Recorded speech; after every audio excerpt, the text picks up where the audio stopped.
Halo, apa kabar? Anak-anak kelas 5 yang luar biasa masih belajar bersama saya, Bapak Ujang Herman. Hari ini Bapak akan menyampaikan materi tentang IPA, yaitu KD 3.7 tentang pengaruh kalor terhadap perubahan suhu dan wujud benda dalam kehidupan sehari-hari. Untuk itu, kalian persiapkan diri, siapkan buku tematiknya yaitu tema 7, buku catatan, dan alat tulis yang diperlukan. Jangan lupa, sebelum pembelajaran dimulai, silahkan kalian berdoa dulu menurut agama dan kepercayaan kita masing-masing. Adapun tujuan pembelajaran yang harus dicapai hari ini adalah yang pertama, siswa mampu mengetahui pengertian perubahan wujud benda dan macamnya. Dan yang kedua, siswa mampu mengetahui contoh peristiwa wujud benda dalam kehidupan sehari-hari. Mari kita mulai pembelajarannya, siapkan diri kalian. Benda-benda yang ada di sekitar kita digolongkan menjadi 3, yaitu benda padat, benda cair, dan gas. Ketiganya memiliki sifat yang berbeda.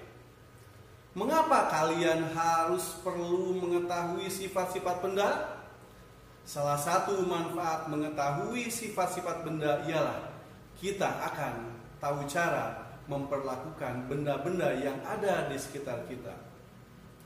Salah satu wujud benda adalah padat. Kamu pasti memiliki banyak benda yang ada di sekitar kalian yang berwujud padat.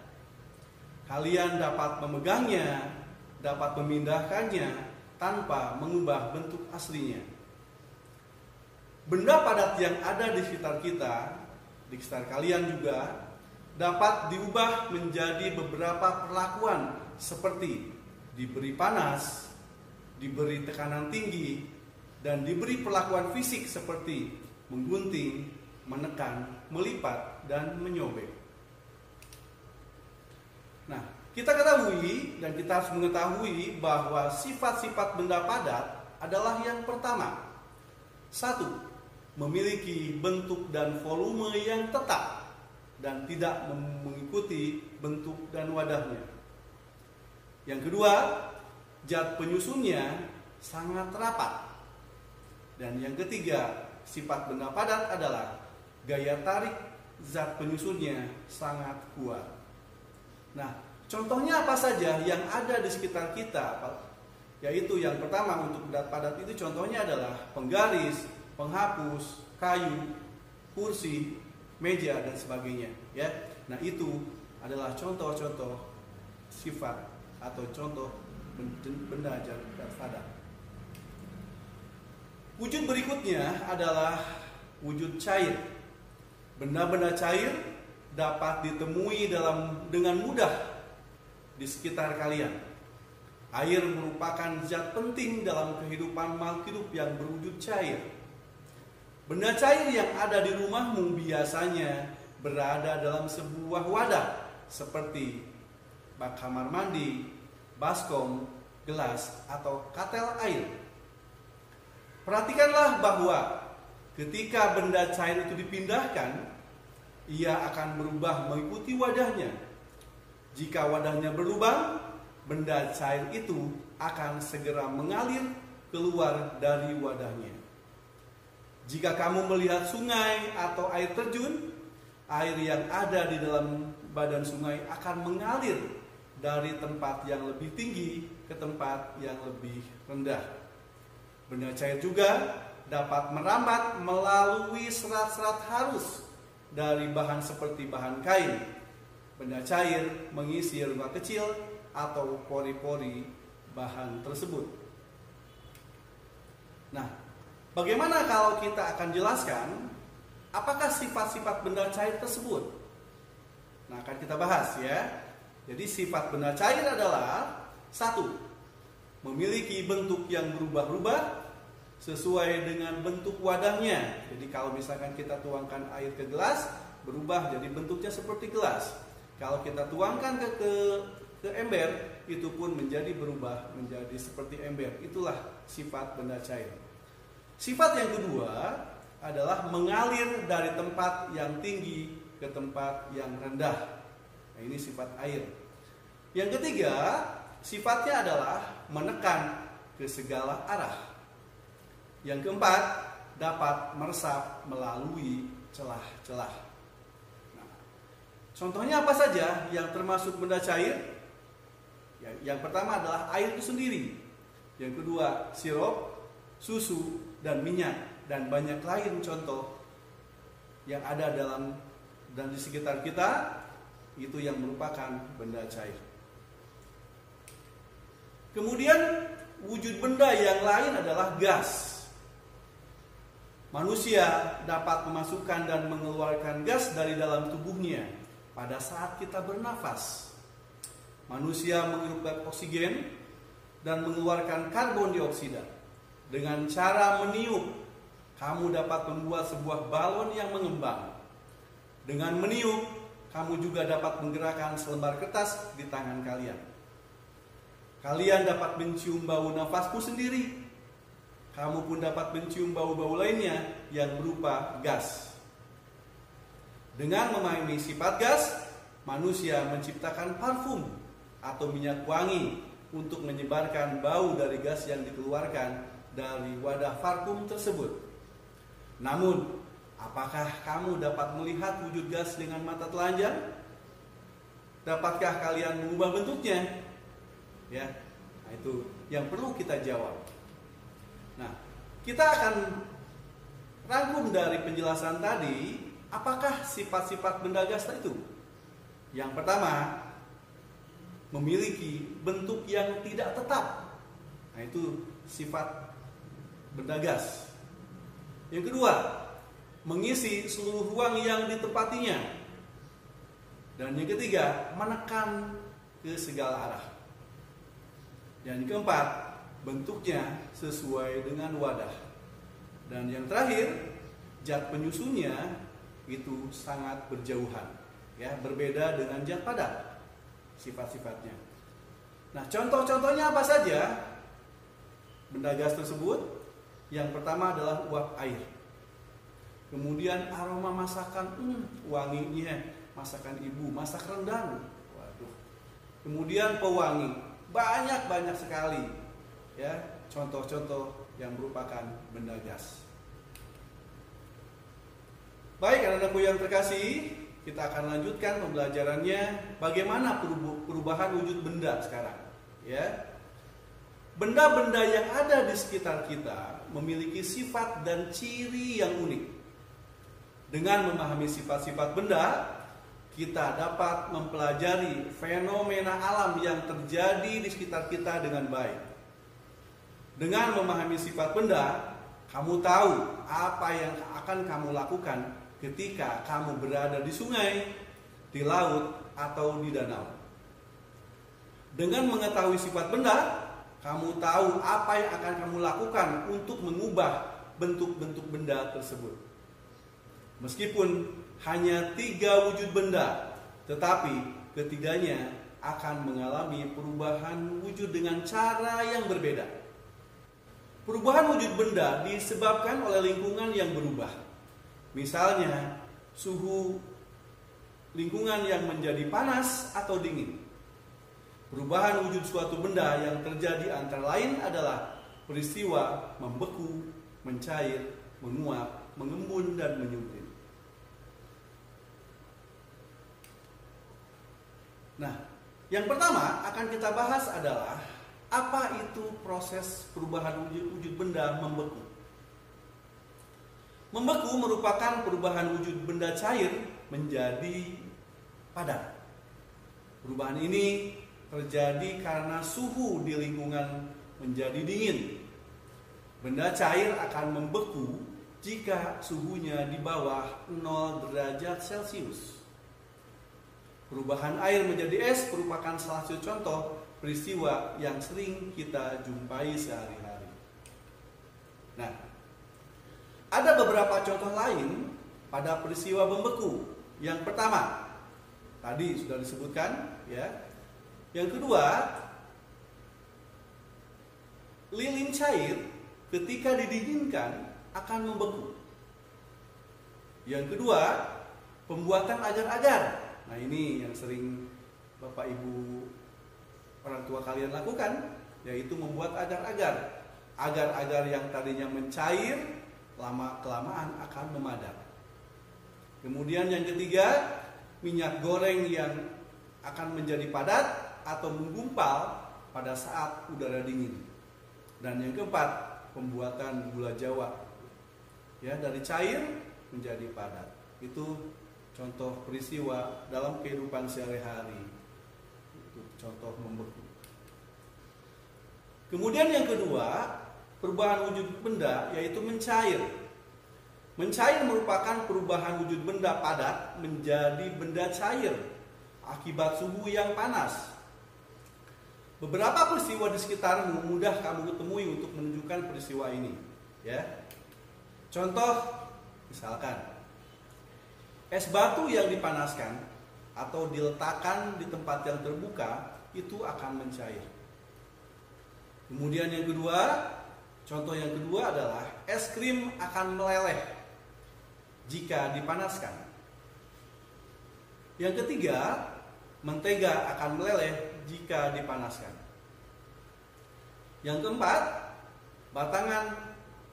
coklat batangan akan meleleh jika dipanaskan. Nah, kemudian peristiwa yang berikutnya, anakku yang terkasih, adalah menguap. Bukan menguap, begini bukan, ya, tapi peristiwa perubahan wujud benda. Menguap merupakan perubahan wujud benda dari cair menjadi gas, ya. Nah, peristiwa ini mudah kita jumpai ketika ada kegiatan masak-memasak. Waduh, ini enak sekali kalau masak-memasak nih, ya. Nah, pada saat air dipanaskan di atas api kompor, dalam beberapa saat air akan mendidih. Itu. Nah, contoh peristiwa menguap dalam perubahan zat yang pertama adalah menjemur baju, ya kan? Ketika baju basah yang dijemur lama-kelamaan menjadi kering. Yang kedua, menjemur ikan asin para nelayan, ya. Itu juga lama-kelamaan menjadi kering. Yang ketiga, saat memasak air akan mendidih dan jumlahnya akan berkurang. Yang keempat, bensin yang dibiarkan di tempat terbuka lama-kelamaan akan habis, itu menguap. Dan yang kelima, alkohol yang diteteskan ke tangan ini, ya, ke tangan itu akan menguap sehingga tangan menjadi dingin. Dan yang terakhir contohnya, parfum yang dibiarkan dalam botol terbuka lama-kelamaan akan berkurang. Nah, itulah contoh-contoh peristiwa menguap. Peristiwa yang berikutnya adalah mengembun. Mengembun adalah suatu peristiwa perubahan wujud gas menjadi cair. Peristiwa ini merupakan kebalikan dari peristiwa menguap. Pada waktu gas mengembun, gas melepaskan kalor karena terjadi penurunan suhu di sekitarnya. Nah, apa saja contoh-contohnya dalam kehidupan sehari-hari pada peristiwa mengembun? Yang pertama adalah ketika kita memasukkan es batu ke dalam gelas, bagian luar gelas akan mengeluarkan bintik-bintik air. Itu contohnya yang pertama. Yang kedua, rumput di lapangan ataupun daun di pepohonan akan menjadi basah pada pagi hari, padahalnya hujan. Dan yang ketiga, terjadinya embun di pagi hari. Yang keempat, titik air atau embun yang akan memburamkan kaca mobil pada saat hujan. Nah, itulah contoh-contoh peristiwa mengembun. Anak-anakku yang terkasih, perubahan wujud benda terjadi di sekitar kita. Salah satu perubahan wujud yang mungkin tidak kamu sadari adalah penyubliman. Itu yang berikutnya, yaitu penyubliman. Apa itu penyubliman? Penyubliman adalah merupakan peristiwa perubahan wujud zat padat menjadi gas zat padat menjadi gas. Nah, itu yang disebut menyublim. Ya. Nah, pernahkah kalian mengamati kapur barus atau kamper, ya, yang diletakkan ibu di dalam lemari untuk melindungi pakaian dari ngengat? Pernahkah? Oke. Kapur barus yang di lemari pakaianmu itu dalam beberapa hari akan mengecil dan menghilang dari lemari pakaianmu. Apakah yang sebenarnya terjadi? Mengapa kapur barus itu seperti menghilang dari lemari? Nah, jadi kapur barus itu merupakan benda padat yang dalam waktu tertentu perubahan wujud benda menjadi gas. Kapur barus mengalami penyubliman. Menyublim adalah, sekali lagi tadi sudah sampaikan, peristiwa berubahnya wujud benda dari zat padat menjadi gas. Dapatkah kalian menemukan contoh penyubliman lain dalam kehidupan sehari-hari? Bisa? Oke. Ya. Nah, peristiwa yang perubahan wujud yang berikutnya adalah mengkristal. Apa itu mengkristal? Mengkristal itu adalah perubahan wujud benda dari gas menjadi padat dengan proses pelepasan maupun penyerapan kalor. Nah, contoh peristiwa pengkristalan dalam proses pelepasan kalor adalah salju dan gas yang didinginkan. Ya. Contoh peristiwa pengkristalan dengan penyerapan kalor pada proses pembuatan garam. Garam dibuat dari air laut, ya kan? Kemudian diuapkan dengan sinar matahari, ya, di dalam petak-petak sehingga tersisa kristal-kristal garam. Nah, contoh yang lain, contoh pengkristalan adalah, yang pertama adalah berubahnya uap menjadi butiran es dalam freezer. Kalian perhatikan ya, ketika kita buka freezer itu ada butiran-butiran es. Nah, itu hasil proses pengkristalan. Ya. Yang kedua, terbentuknya salju. Coba kamu lihat di film-film, ya, salju turun. Ya, itu hasil pengkristalan. Yang ketiga, pada lubang knalpot terdapat kotoran hitam. Nah, itu coba kamu perhatikan, yang punya motor, yang punya mobil, di belakang knalpot, ya kan, itu lubang knalpot itu ada kotoran hitam yang disebabkan oleh gas karbon dioksida yang berubah wujud menjadi padat. Itu. Ya. Nah, berikutnya kita lihat bagan atau skema tentang perubahan wujud benda. Nah, di situ yang merah adalah yang memerlukan kalor. Berarti peristiwanya apa saja yang memerlukan kalor? Yaitu menyublim, menguap, dan mencair. Itu yang memerlukan kalor. Dan sebaliknya, ada peristiwa yang melepaskan kalor, yaitu peristiwa mengkristal, mengembun, dan membeku. Jadi kalian bisa lihat pada buku halaman 66 buku tematiknya. Di situ ada bagannya, ya. Oke. Kita lanjutkan. Nah, kita akan membahas setelah ini, kita akan bahas bagaimana kalor atau panas mengubah suhu benda, ya kan? Nah, kalor itu apa saja yang disebut kalor itu? Kita perlu tahu dulu apa itu kalor, ya. Kalor didefinisikan sebagai energi panas yang dimiliki oleh benda. Itu yang disebut kalor, ya.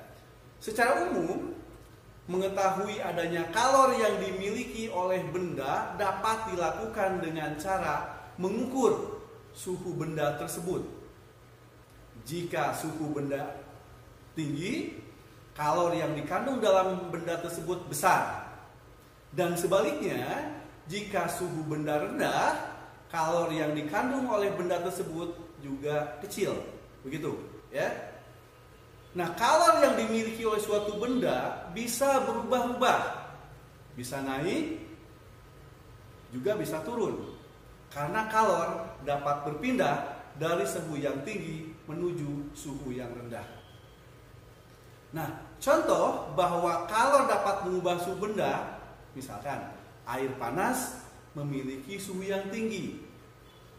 Air dingin memiliki suhu yang rendah pasti. Nah, apabila kedua air dicampur, ada ini air panas, ini air dingin, dicampur, ya kan? Apa yang terjadi? Campuran itu akan menghasilkan suhu baru. Suhu rendah akan meningkat karena menerima panas dari yang bersuhu tinggi. Nah, ini prosesnya, lihat ya. Di situ ada suatu wadah, wadahnya kosong, yang kemudian diisi oleh air panas, kemudian diisi juga oleh air dingin, maka menghasilkan air yang hangat. Itu prosesnya, ya. Coba kamu lihat juga, bisa di buku halaman 84. Baik anak-anakku yang terkasih, nah sekarang kita akan buktikan lagi bahwa kemampuan kalor mengubah wujud benda melalui peristiwa penguapan. Penguapan adalah peristiwa pengubahan wujud dari cair menjadi gas melalui penyerapan kalor tadi. Nah, pernahkah kamu mengamati ketika orang tua kamu merebus air sampai mendidih, ya kan? Nah, apakah yang keluar dari cerek itu? Dari mulut cerek keluar asap putih. Asap putih tersebut adalah air yang terkena panas berubah menjadi uap air. Contoh lain perubahan wujud karena penguapan adalah sebagai berikut. Yang pertama, bensin dibiarkan di tempat terbuka lama-kelamaan habis, itu sudah jelaskan tadi, ya. Kemudian yang kedua, minyak kayu putih dibiarkan dalam botol terbuka, ya. Kemudian dalam waktu yang lama itu akan berkurang isinya. Dan yang ketiga, ketika baju basah yang akan kering, ya, ketika dijemur di bawah sinar matahari. Mungkin itu saja yang bisa Bapak sampaikan dalam pembelajaran hari ini. Semoga dapat bermanfaat buat kalian. Dan terima kasih atas perhatiannya, dan mohon maaf apabila ada kesalahan dan kekurangan. Selamat belajar, tetap semangat.